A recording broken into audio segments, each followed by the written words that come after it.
You know that feeling, right? You're staring at this mountain of tasks. Time is just slipping away. And you're thinking, isn't there just a simple way to get organized, to actually get stuff done? Mm-hmm. And if your brain works a bit differently, maybe you're neurodivergent, have ADHD, those typical time management tricks, they often just don't land. Exactly. Yeah. It feels like trying to fit a square peg in a round hole. Like you said, a chocolate teapot. Pretty useless. Completely. And it's easy to feel like, oh, it's me, I'm just bad at this. But what the sources we looked at really stress is, maybe it's not you, maybe the tools weren't designed for your brain. That's such a key shift in perspective. Mm. So for this deep dive, we sifted through a bunch of articles, all focused on tools, strategies, things designed to help with time management, getting productive, staying organized, especially for neurodivergent folks or people with ADHD. Yeah, and our goal really was to cut through the noise, find the actionable stuff. Tools that actually help without just adding more overwhelm. Okay, let's get into it. Where do we even start with this? Well, first, let's really sit with that challenge, that feeling of difficulty. It's super important to move away from blaming yourself. Right. If the standard ways haven't worked, the research suggests it's probably because they just don't match with how your brain is wired. The real aim isn't forcing yourself into some rigid box. It's finding tools that work with you. Exactly. Tools that help create real lasting change because they fit you. Okay, so foundational tools. One thing that popped up again and again was, surprisingly maybe, Google Calendar. Yeah, seems basic, right? But there's a reason. So why Google Calendar over, say, a paper planner? I mean, lots of people love their physical planners. They do, but the big advantage of a digital calendar like Google's is it's always there. On your phone, your computer, wherever you are. Okay. So no forgetting it, losing it. Precisely. That accessibility hurdle is gone. And it's way more than just like jotting down meetings. How so? Think about using it to see your time. Block out time for tasks. Break big projects down into smaller chunks right there in the calendar. Okay, I see. So it helps visualize where the time is actually going. Good for tackling that time blindness thing. Exactly. That difficulty judging how long things take or when deadlines really are. Google Calendar has some neat features for ADHD specifically. Like what? Well, color coding is huge. See different types of tasks at a glance. Then there's focus time settings, block out work periods, shut down notifications. Customizable notifications, too. Yeah. So they're actually helpful, not just annoying pings. Right. You can tailor them, maybe red for urgent tasks if you struggle starting things, or code by project if you get lost in the weeds. It really depends on the person. Customization is key, then. It's not one size fits all. Not at all. You got to tweak it. And it syncs everywhere, plays nice with Apple Calendar. It's just super convenient as that central hub. Okay, so calendar is the base. What about tools for managing focus itself, especially when distractions are high? Yeah, that leads us to something like Focus at Will. It's this neuroscience-based music service designed specifically to help you concentrate, cut down distractions. Neuroscience-based music. Okay, tell me more. Does it actually work? They made some pretty big claims, didn't they? They did. Some sources mention claims of like a 200, 400% jump in focus time and maybe 75% average productivity in an hour session. Big numbers. Wow. So how do you use it? Is it complicated? Surprisingly simple, actually. You just set a timer for how long you want to work, pick a music type and tempo. They even have a little quiz to help you find your best focus music, and then just work. And it tracks how you did. Yeah. Afterwards, it asks how productive you felt, so you can kind of see what works over time. And I think I read they have a specific channel for ADHD. They do, yeah. Tailored music. It's interesting. But it is a subscription service. Oh, okay. Cost involved. Any other downsides? Some users found the music choices a bit limited, and ironically, because it can work so well... You lose track of time. Exactly. You can get really deep in hyperfocus. So while those percentage boosts sound amazing, your mileage may vary, it works best alongside other strategies. Makes sense. Okay, so focus music. But what about just knowing where the heck your time went in the first place? Back to that time blindness issue. Right. For that, there's MemTime. It tackles that difficulty of knowing where time goes and the hassle of manually tracking it. Manual tracking is the worst. I always forget. Totally. So MemTime is automatic, runs in the background, records how long you spend in different apps, files, browser tabs, even emails. Automatic. Okay, that sounds game-changing. Does it summarize it for you? Yep. Gives you a summary of your day. Apparently saves a lot of that manual tracking time, maybe 75%. Plus, it's offline. Your data stays on your machine. Privacy is good. Limitations. Well, no mobile app currently, just desktop. And it's paid after the free trial. Gotcha. Okay, planning with calendar, focus with music, tracking with mem time. What about, like, making focus less of a chore, more engaging? Gamification. That brings us to Forest. Forest, right, the tree planting app. Exactly. Simple concept. You want to focus. You plant a virtual tree in the app. Stay focused. Don't leave the app for distractions, and your tree grows. And if you cave and check Instagram, Your little tree withers, dies. It's that immediate visual feedback. clever. And didn't they mention real trees too? They did. As you build your virtual forest by focusing, you earn currency. You can use that to have real trees planted via trees for the future. That's pretty cool. Adds another layer of motivation. Can you do it with others? Yep, you can plant trees with friends. Adds that social accountability piece. Okay, what's the catch? Well, you have to actively remember to open it and start a session. It's not automatic. And it's mainly for focusing on one thing at a time. It's a one-time purchase, mostly, though there might be small in-app extras available on iOS and Android. Okay, so Forest for incentivizing focus. But what if you need stronger measures, like total lockdown? Then you need something like cold turkey. This is pretty hardcore. It lets you block specific websites, apps, or just block the entire internet for a set time. Whoa, okay, that's serious. It is. They also have other tools, like Writer, which basically turns your computer into a distraction-free typewriter, and Micromanager, which blocks everything except the specific apps you tell it are for work. Intense. Any upsides besides just blocking power? Privacy is one. Settings are stored locally. And they do this nice thing where they donate to the World Wildlife Fund for breaks you schedule and actually take. That's a nice touch. Downsides. Seems like it could be complicated. The interface might feel a bit complex at first for some, and it's mainly a desktop thing. There's a free version, but the full pro features are a one-time buy. Okay, so cold turkey for the nuclear option, but what about gentler nudges? Not full blocks, just reminders. Yeah, for that, there's Chirps. It's a reminder app, but it uses these soft chirp sounds.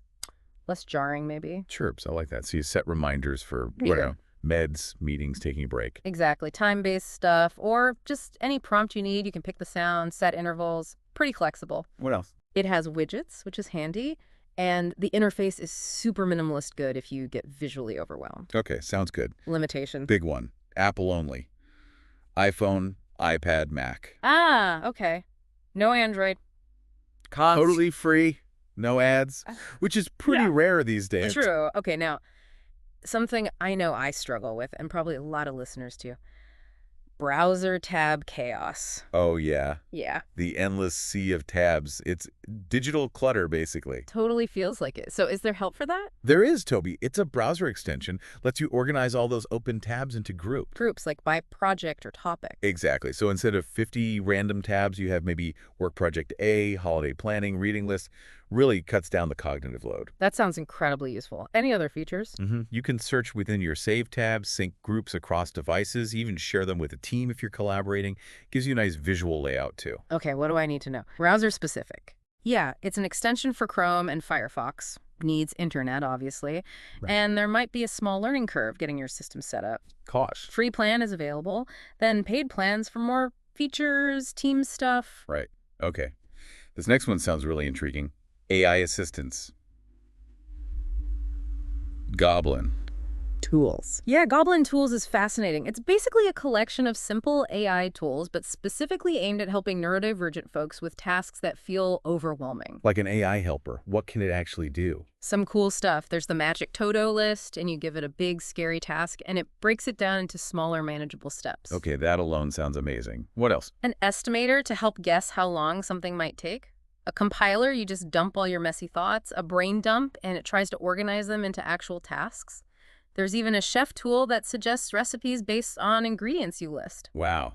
That could really help with that. Where do I even start Yeah, feeling? definitely. The whole vibe is meant to be fun, simple, take some of the guesswork out, but... But it's AI. Right, it has limits. Might not grasp all the nuances or know your energy levels that day. Still, pretty helpful, potentially. How to access it? Is it expensive? It's free to use on their website, or you can buy it as a mobile app for a small fee. Okay, so if overwhelm is the big enemy, Goblin, tools, Toby for tabs, or maybe something like Llama Life could be good starting points. Exactly. Which brings us to Llama Life. This one uses time boxing. Time boxing, setting timers for specific tasks, right? Yep.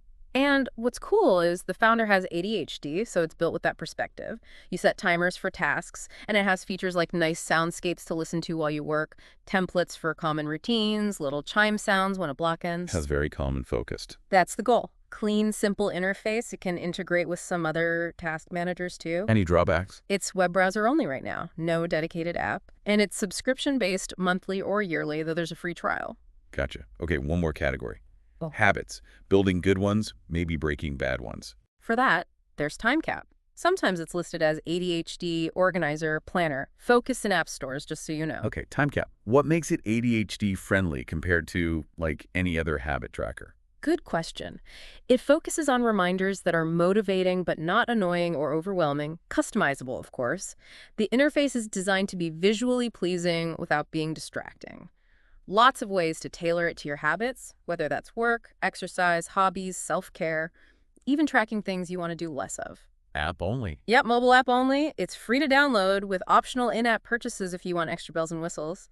And it gets really good user reviews, which is usually a positive sign. Okay, wow. That is a lot of tools. Google Calendar, Focus at Will, MemTime, Forest, Cold Turkey, Chirps, Toby, Goblin. Tools, Llama Life, Time Cap. Where does someone even start? It still feels a bit, much. Totally understandable. The advice that came through strongly was start with your biggest pain point. What's tripping you up most right now? Okay, so like, Yeah. if planning feels impossible, start with Google Calendar. Exactly. Or if habits are the struggle, try Time Cap first. If distractions are killing your focus, maybe Focus at Will, Forest, or even Cold Turkey, depending on how drastic you need to be. And if it's just general overwhelm, feeling swamped. Then maybe Llama Life's time boxing, Toby's tab organizing, or Goblin. Tool's task breakdown could offer some quick wins. Or if it's just not knowing where time goes, MemTime, or maybe even Chirps for simple reminders. Pick one battle first. Makes sense. Yeah, start small, just one tool. Resist the urge to download everything at once. That usually backfires. And remember, this stuff is a skill. Time management, organization, it takes practice for everyone. Okay, shifting slightly from apps. A technique that came up a lot was Pomodoro. Can you break that down quickly? Sure, Pomodoro is pretty simple. Work really focused for traditionally 25 minutes. That's one Pomodoro. Then take a short break, like 5 minutes. Repeat that. After about 4 Pomodoros, take a longer break, maybe 20, 30 minutes. 25 on, 5 off.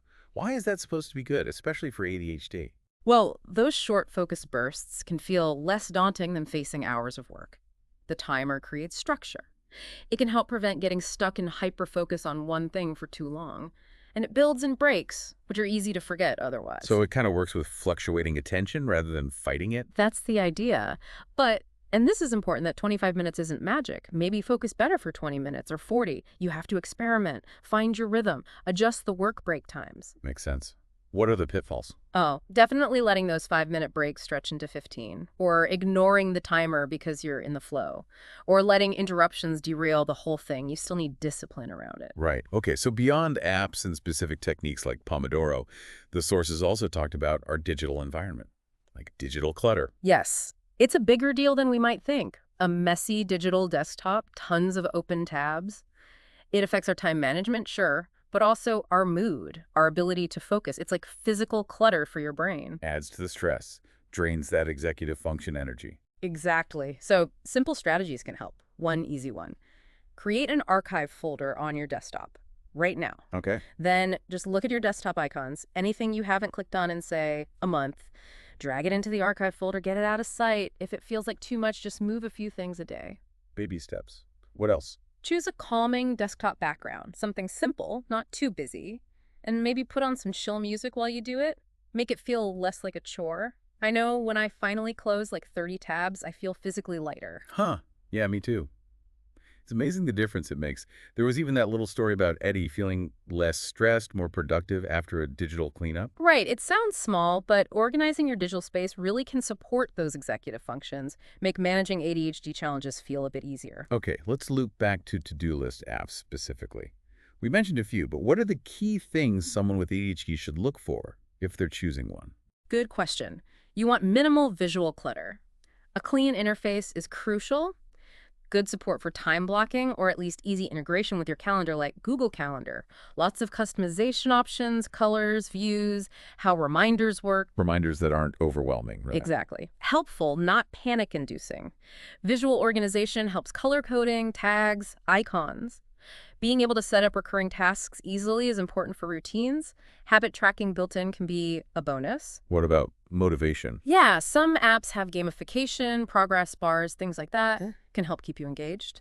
And finally, does it connect well with other tools you use? Integration matters. Okay, and the sources flagged a few apps that generally score well on these points. Can you recap those briefly? Sure. Akiflow was mentioned, combines calendar and tasks, big on time blocking, keyboard shortcuts. Good for visual thinkers who want that calendar control. Okay. Numo, really built for the ADHD community, has gamification, support groups, learning resources, fun, supportive vibe. Nice. AnyDo kind of an all-in-one. Tasks, calendar, reminders.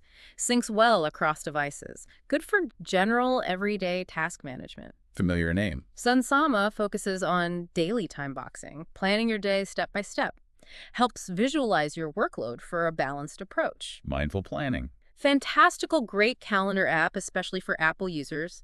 Natural language input, nice visuals, good widgets. Got it. And Llama Life, again, the timer-based one with soundscapes. Really good if you struggle with multitasking and need that single task focus. That's a helpful list of tailored options. Okay. Okay, another area, note-taking. That can be a real challenge, right? Especially the tendency to write down everything. Definitely. Information overload. One strategy discussed was for annotating readings, physical or digital, like jotting down main points at the top every so often. Summarizing in your own words is key for checking understanding. Using highlighters or notes. Yeah, color coding themes with highlighters or sticky notes, using little symbols in the margins for things like main argument, key evidence, question this, makes reviewing faster. And then type them up. That was the recommendation, yeah. Typing up your annotations later makes them searchable, easier to organize. Plus, it forces you to synthesize and summarize again, which really helps it stick. But be selective about what goes in the notes, right? Yeah. Based on why you're reading it. Crucial. Is this for a specific class, a paper, a project? Let that purpose guide what you actually record. Don't just transcribe. And Obsidian came up as a tool for this, the second brain idea. Yes, Obsidian. It's powerful. The core idea is linking notes. You use double brackets around a term or concept, and it creates a link to another note about that thing. So you build this web of connected ideas. Like your own personal Wikipedia. Kind of. You can also use tags for themes, hashtag research or hashtag ideas. Great for big projects like dissertations, tracking sources, brainstorming, seeing connections you might otherwise miss. That sounds potentially game-changing for managing complex information. Okay, last big topic, visual timers. We hear about them for kids, but are they good for adults too? Especially with time perception issues. Absolutely. Visual timers, the ones with the disappearing color disk, make time tangible. You literally see it passing. That's huge if the abstract concept of an hour is tricky for you, which it is for many with ADHD. So it helps with transitions, knowing when time is nearly up. Exactly. Eases transitions, helps manage focus during a task block, can even reduce time-related anxiety because you can see exactly what's left. It's concrete. What should you look for when choosing one? Well, think about the display. The disappearing disk is often less distracting than flashing numbers. How clear is the time progression? Do you like the design? Countdown or clockwise? How long can you set it for? Power source batteries, USB. What kind of alarm does it have at the end? Loud, quiet, silent? Is it durable? Lots to consider. Any Yeah. specific models highlighted? Yeah, a few stood out. The time timer plus 60-minute is often a top pick, robust, easy to see, has a pause button, very practical. Okay. The Mod Home Edition, known for its modern look, counterclockwise display, popular, maybe a bit pricey for the features. Yunbite TM021, good budget option, adjustable alarm. Leorc has more fun, whimsical designs, but maybe potentially distracting for some. Oh, okay. Secura is known for being tough, durable. Buttons are hidden. Meesmeek Digital is more high-tech, magnetic, rechargeable. Yunbite VT01 was flagged as great value, comes with a protective case. So how would you use one, say the Time Timer Plus for homework? Simple. Need 25 minutes for homework. Turn the dial to the 25 mark. The red disc shows 25 minutes. As time passes, the red shrinks.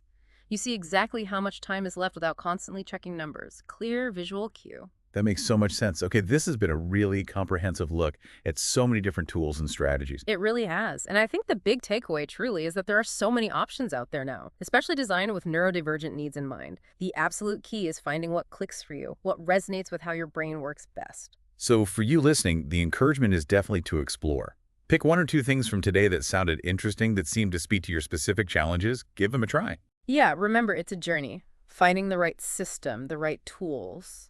It's personal. It's okay to experiment, ditch things that don't work, try something else. Absolutely. And maybe a final thought to leave you with. Ooh, okay. Considering how all these different tools target different bits of executive function planning, focus, time perception, organization, what would your own ideal, perfectly integrated personal management system actually look like? If you could combine the best bits, something to chew on as you explore.